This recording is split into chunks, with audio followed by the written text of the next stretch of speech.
আমাদের দেশের কিছু কুলাঙ্গার আওয়ামী লীগ নামক ফেরাউনের দলকে আবার ফিরিয়ে আনতে চায়।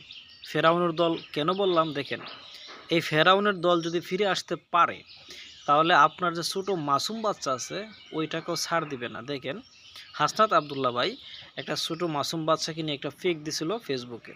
এই কমেন্ট বক্সের মধ্যে আইসা বলতেছে আন্ডা বাচ্চা সহ শেষ করে দিতে হবে, অর্থাৎ এই মাসুম বাচ্চার প্রতিও তাদের কোনো রহম নাই। একটা মাসুম বাচ্চা, সে তো শিশু, সে তো দুনিয়ার ভালো মন্দ কিছুই বোঝে না, তাকে পর্যন্ত হত্যার জন্য উস্কানি দিচ্ছে। তাহলে আপনারা কাদেরকে ফিরে আনতে চান? বিএনপি সহ আরও যে সকল ওই যে জাতীয় পার্টির বিমানটা আছে না, এটা সহ আরও যারা বলতেছে যে আওয়ামী লীগকে ফিরিয়ে আনতে হবে, আওয়ামী লীগ ছাড়া নির্বাচন হবে না, সুষ্ঠু হবে না, অংশগ্রহণমূলক হবে না, আপনারা কি সেই আবার দানবীয় রাক্ষসদের ফিরিয়ে আনতে চান? যেটা যদি আবার ফিরে আসে আপনার ঘরের শিশু সন্তানটা পর্যন্ত রেহাই পাবে না। এদেরকে এই জন্যই ফেরাউনের দল বলি, কারণ এরা ফেরাউনের চাইতে নিকৃষ্ট।